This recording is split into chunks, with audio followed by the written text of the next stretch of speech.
Ya, dari sekian video yang telah saya upload, inilah intro yang pertama kalinya. Dan seperti biasanya, saya akan membahas film yang bergenre balas dendam, penuh aksi dan menegangkan. Nah, untuk itu silahkan di-subscribe, like dan komennya dari segi pengeditan, suara, dan yang lainnya. Oke, intro selesai, mari kita mulai.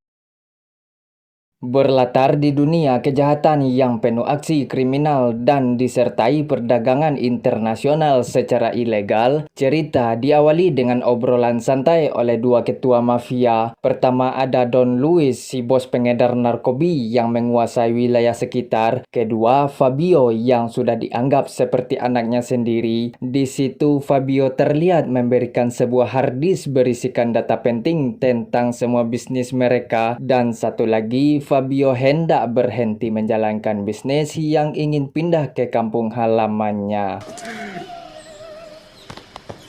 Adiós, Marco. Disinilah letak kekejaman seorang bos gembong narkobi di mana Luis menyuruh tangan kanannya bernama Marco untuk membunuh Fabio beserta keluarganya. Hal itu terbukti ketika Fabio yang baru saja tiba di rumah dan hendak berkemas untuk pergi bersama keluarganya didatangi beberapa anak buah Luis untuk membunuh mereka semua tanpa tersisa, di mana Fabio yang tak ingin putri tunggalnya bernama Asih terbunuh pun memberi sebuah microchip yang katanya berisikan paspor beserta identitasnya dan memberi sebuah alamat untuk kemana ia pergi serta sebuah kalung yang katanya akan membawa keberuntungan. Morning I'd wake up to the sight of them. Que Dios te bendiga. Naas karena waktu untuk pergi sudah tidak ada lagi, mereka harus menghadapi para anak buah Don Luis.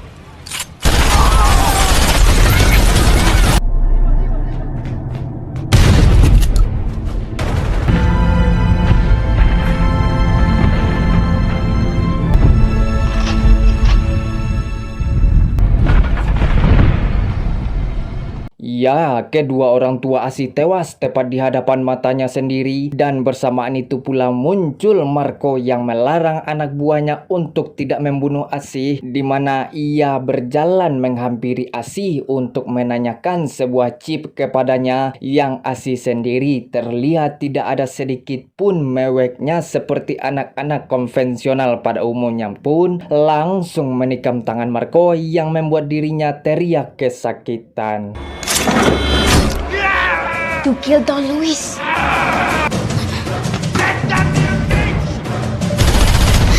Dengan ketangkasan dan kepandaiannya dalam berlari serta melompat, Asih berhasil kabur yang membuat terjadinya pengejaran antara anggota kartel dengan seorang bocah perempuan.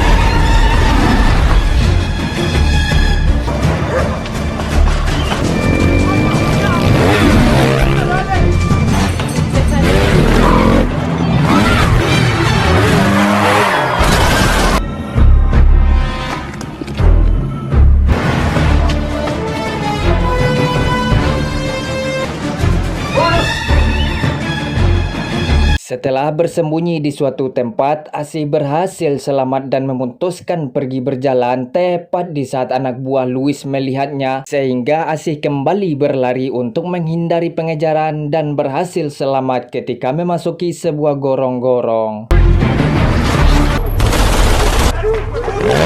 Selepas dari pengejaran itu, Asih pergi ke kedutaan Amerika dan memberikan secari kertas pada si penjaga, di mana si penjaga langsung menuntun Asih kepada Dubes di sana, yang mana Bapak Dubes menanyakan apa tujuan Asih datang ke sini, dan disitulah Asih sengaja memuntahkan chip yang ditelannya tadi tepat di atas meja Bapak Dubes, sehingga ketika Bapak Dubes melihat apa isi chip tersebut, alangkah terkejutnya si Bapak yang membuat Asih kini dibawa pergi dengan dijaga oleh petugas kedutaan.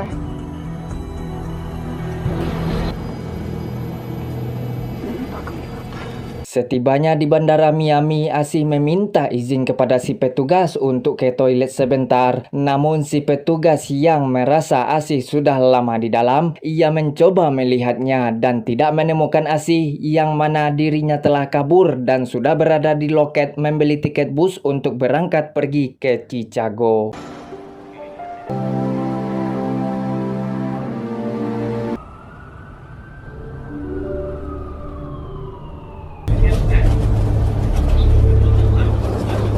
Setibanya di Chicago, Asih ditanya oleh seorang pria apa yang dilakukannya di sini, di mana Asih langsung memberikan secari kertas kepada si pria, yang membuat si pria pergi membuka pintu untuk menemui bosnya yang tengah menghajar seseorang. Dia bernama Emilio, di mana Emilio yang mendengar kata Asih pun langsung pergi menemuinya. Tío.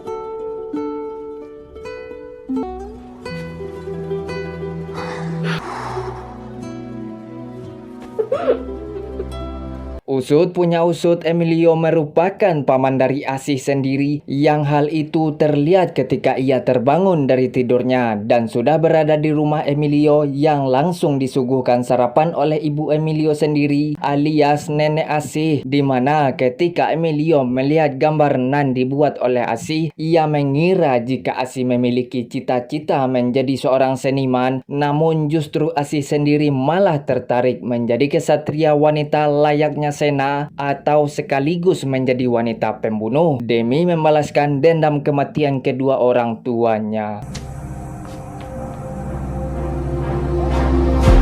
Alih-alih mengajarkan Asih menjadi wanita pembunuh, Emilio justru mengantarkannya ke sekolah untuk didaftarkan agar bisa bersekolah, mempunyai pendidikan, mempunyai teman, dan layaknya seperti anak-anak konvensional pada umumnya, yang setelah urusan itu selesai dan saat berada di luar, Asih berkata jika dirinya tidak ada niatan untuk bersekolah dan hal itu tidak akan membawanya dalam perubahan, di mana Emilio langsung mengeluarkan sepucuk pistol untuk menembak secara acak hingga mengenai satu mobil yang melintas. Di situ pun Emilio juga mengatakan kepada Asih jika untuk menjadi pembunuh yang selamat, kau harus belajar mandiri, belajar mengasah mental, kau harus lebih cerdas, harus paham hal lain selain menembak, kau harus paham isi dunia dan bagaimana cara orang berpikir, hingga Emilio memberi dua pilihan antara senjata atau tas sekolah. Now, Juice, come on.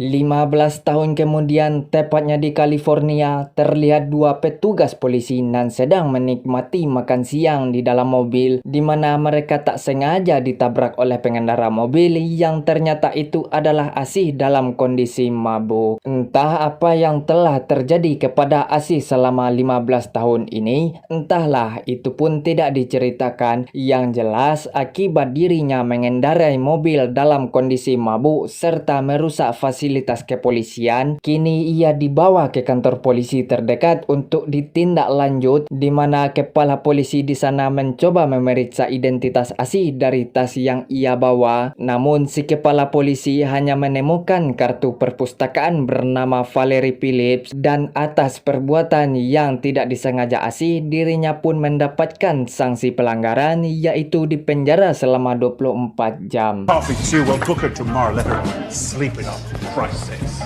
Singkat waktu, ketika di malam hari ada beberapa petugas lapas datang untuk menitipkan seorang tahanan bernama Rizzo, di mana ketika saat ia sudah masuk ke dalam sel dan semua orang sudah pergi kecuali satu penjaga, Asih yang sengaja pura-pura tidur pun langsung bangun untuk mengganti pakaiannya. Entah apa yang akan ia lakukan di malam hari seperti ini, yang jelas ia segera berjalan perlahan keluar dari sel, mengalihkan posisi kamera pengawas, mengambil secangkir minuman dan menaruhnya di dalam panel listrik beserta satu sendok makan, hingga terus menyusup masuk melalui ruang ventilasi secara halus dan berhasil lewat ketika sebuah baling-baling terhenti karena koslet.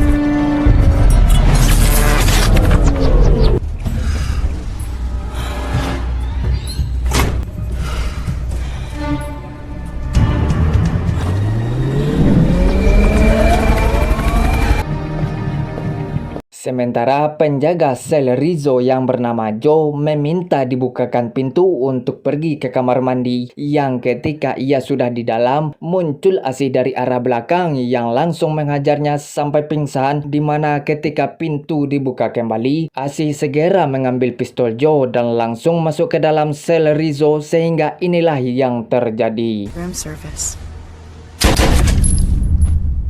Akibat dari suara tembakan tersebut, semua penjaga termasuk polisi berhamburan menuju sel Rizzo, yang di situ terlihat Joe baru sadar dari pingsannya sembari memegang senjata yang membuat dirinya harus ditahan. I didn't do it! Untuk memastikan siapa pelakunya, semua pihak keamanan dikerahkan untuk mencari berbagai sudut penjara, sementara Asih masih terlihat bersembunyi dari kegelapan malam hingga dirinya berhasil masuk kembali dalam sel tepat para penjaga masuk dan melihat Asih dalam kondisi tidur.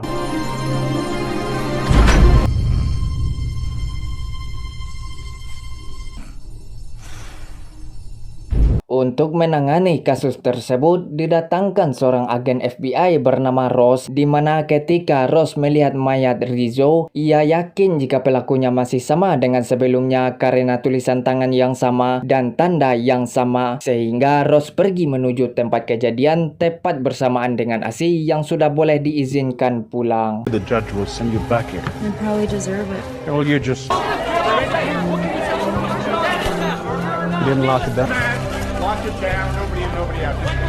Saat Ross berada di dalam sel, ia bisa menganalisa seperti apa bentuk kejadian ketika Rizzo terbunuh, hingga dirinya meminta semua catatan keluar masuk orang dalam penjara ini selama 24 jam terakhir, termasuk semua rekaman CCTV. Sementara Asih kini sudah berada di loker umum untuk mengganti pakaiannya dan pergi menelpon yang ternyata ia masih bekerja di bawah tangan pamannya sebagai pembunuh bayarin.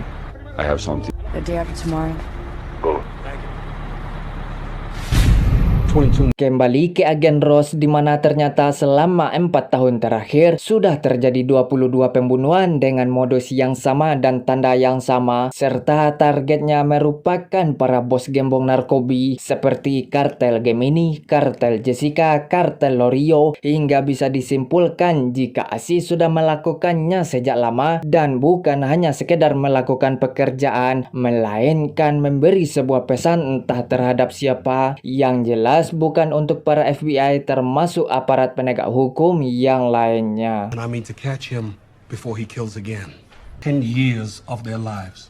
I want you to run down every... Di sisi lain, kita akan diperlihatkan dengan sebuah rumah yang didatangi oleh seorang agen CIA bernama Samuel, di mana ia bertemu dengan Marco untuk menemui Luis, yang ternyata saat 15 tahun lalu CIA mengekstradisi Luis dari Kolombia ke Amerika dan memberi celah untuk melanjutkan bisnis narkobinya. Dan satu lagi, Samuel menjelaskan jika sudah terjadi 22 pembunuhan dengan motif yang sama. Entah sebuah kebetulan atau tidak, yang pasti Samuel yakin jika pembunuhan tersebut adalah sebuah kartu undangan dari rekannya dulu, alias Fabio, sehingga Luis harus mencegah hal ini dengan cara menyuruh Marco karena dirinya lah penyebab utama karena tidak membunuh semua keluarga Fabio tanpa tersisa.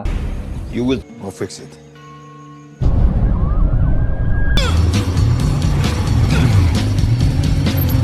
Kembali ke Asih, di mana ia bertemu dengan Emilio untuk memberi pekerjaan lagi, seorang target bernama Julio, dan satu lagi, Emilio juga memberikan surat kabar yang menjelaskan tentang 22 pembunuhan terjadi. Dan bukan hanya itu, yang membuat Emilio kesal adalah tanda yang selalu dibuat Asih setiap aksinya hingga dijuluki sebagai pembunuh bertanda. Hal itu akan menjadi sebuah ancaman bagi Asih termasuk Emilio beserta sang ibu, karena akan dipastikan jika Luis tidak segampang itu untuk dibodohi dan tidak segampang itu pula ia akan keluar dari persembunyiannya.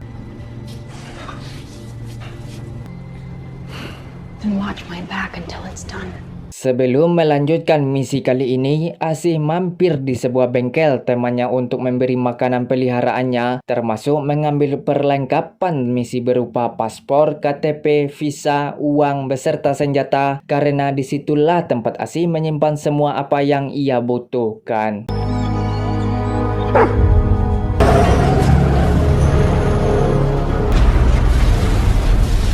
Singkat waktu, kita akan diperlihatkan bentuk perawakan dari Julio yang sedang menikmati pesta bersama para gadisnya, di mana untuk menjaga keamanan yang berlapis, ia menyuruh anak buahnya untuk menambah personil keamanan, yang sementara itu Asih berhasil menyelinap masuk dan terus merangsang melewati kolam renang, di mana saat ia sudah berada di kamar Julio dan melihatnya bersama para wanita, tiba-tiba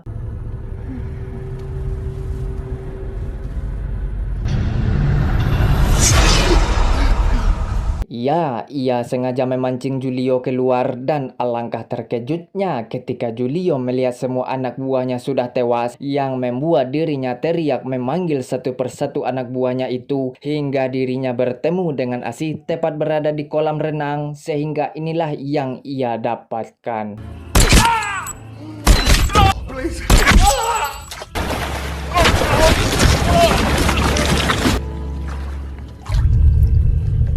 Lelah dengan pekerjaan sehari-hari, Asih pergi bertemu dengan kekasihnya bernama Denny. Di situ Asih terlihat sedang menyiapkan hidangan makan malam, di mana Denny yang sebenarnya sudah jatuh cinta kepadanya, tapi belum tahu siapa nama asli dan asalnya dari mana, ia terlihat mencoba membuka ruang obrolan kepada Asih, yang hal itu dilanjutkan dengan aksi bercinta.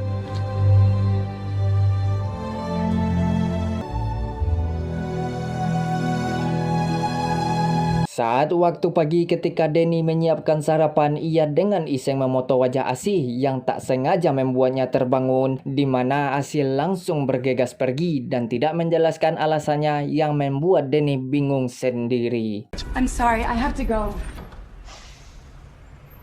Dan lagi kini Emilio dibuat jengkel oleh Asih. Bukan masalah sehabis kerja malah pacaran, melainkan tanda yang selalu Asih buat di setiap tubuh korbannya. Hal itu sebenarnya Asih lakukan hanya untuk memancing Luis agar keluar dari persembunyiannya dan bisa membalaskan kematian kedua orang tuanya. Tetapi Emilio juga yakin bahwa hal itu juga dapat menimbulkan ancaman bagi Emilio. Terlebih lagi baru-baru ini dikabarkan jika salah satu teman bisnis Emilio sudah tewas, sehingga terjadi perdebatan antara mereka berdua yang membuat Asih ambak-ambakan seorang diri. Try to tell you.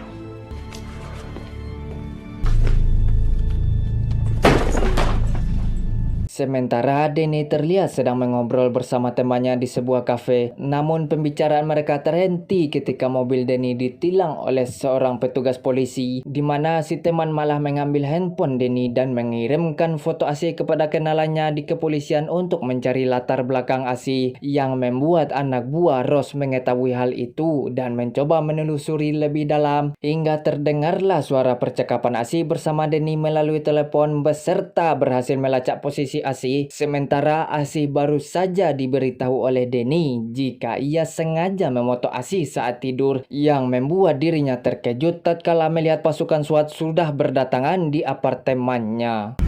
Danny, who else? Nobody. I didn't show it to anybody. What's the big deal? I just took a stupid picture of you with my phone. I'm sorry. I'm sorry too.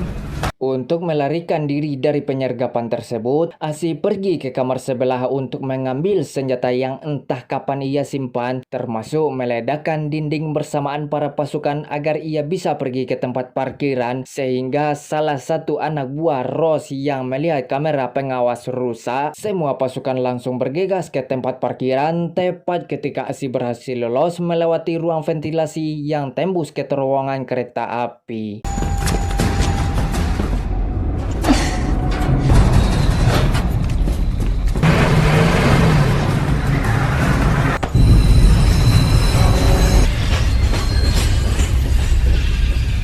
Singkat waktu, kini Asi sudah berada di rumah Emilio. Yang alangkah terkejutnya, ia melihat isi rumah sudah berantakan dan menemukan sang ibu sudah tak bernyawa lagi, serta Emilio yang terbujur kaku di atas kursi akibat dari Luis beserta anak buahnya.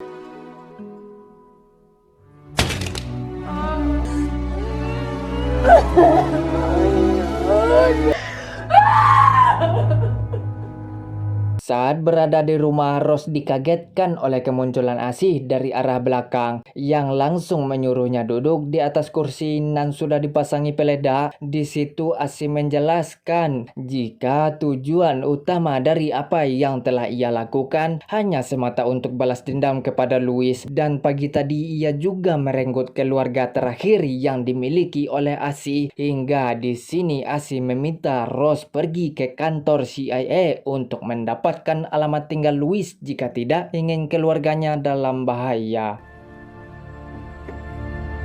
Now you know when your dinner's ready. Tak perlu waktu lama, Rose sudah berada di kantor Samiul, di mana Rose meminta alamat tempat tinggal Luis karena keluarganya sendiri diancam oleh Asi. Awalnya Samiul tidak memberikan alamat tersebut hingga Asi menelpon Rose untuk menyampaikan pesan kepada Samiul agar secepatnya memberikan alamat tersebut jika tidak ingin kantornya didekorasi kembali beserta tubuhnya. Hey, 6-7 Magnolia Terrace. She asked that you keep this conversation.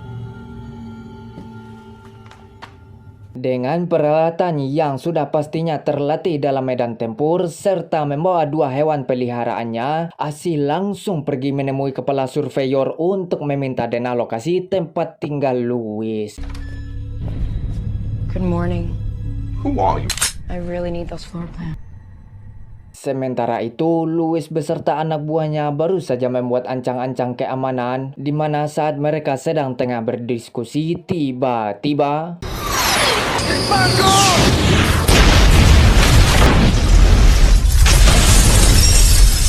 ya, sebuah serangan tak terduga dari Asi membuat Luis beserta anak buahnya kocar-kacir, di mana Luis langsung disembunyikan dalam sebuah ruangan, sementara anak buahnya menghadapi Asi yang hanya seorang diri.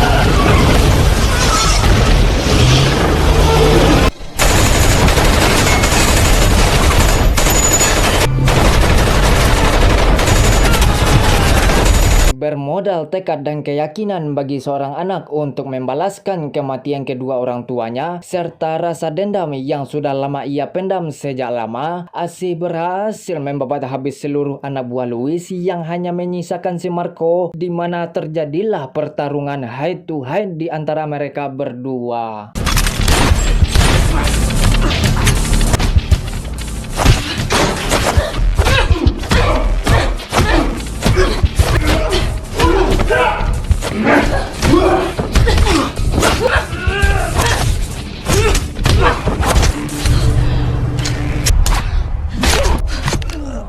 Sementara itu, Luis terlihat ketakutan berlari pergi menggunakan sebuah mobil, di mana Asi menelpon menggunakan handphone si Marco, yang di situ Luis mengatakan jika dirinya tidak bisa dapat dibunuh maupun diburu, kini malah sebaliknya bahwa Asi lah yang akan ia bunuh. Namun di situ ternyata Asi sudah menyiapkan 2 hewan peliharaannya dan berkata jika sebenarnya dirinya alias Luis sudah berada di tempat yang Asi inginkan, sehingga inilah yang ia dapatkan.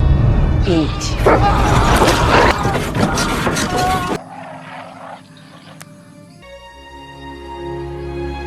Beres dari semua itu, Asi menelpon Denny yang ternyata berada di kantor FBI. Namun karena waktu sangatlah singkat, Denny hanya bisa mengajukan 3 pertanyaan yang salah satunya berbunyi, "Apa burung kecilku suatu hari akan kembali?" Dan Asi pun menjawab, "Biarkan jendelamu terbuka dan kau akan melihatnya." Namun karena Rose mengganggu percakapan mereka, Asi langsung menutup teleponnya dan memutuskan pergi menggunakan bis entah kemana tujuannya, tetapi Today, focus, on the pain as a whole.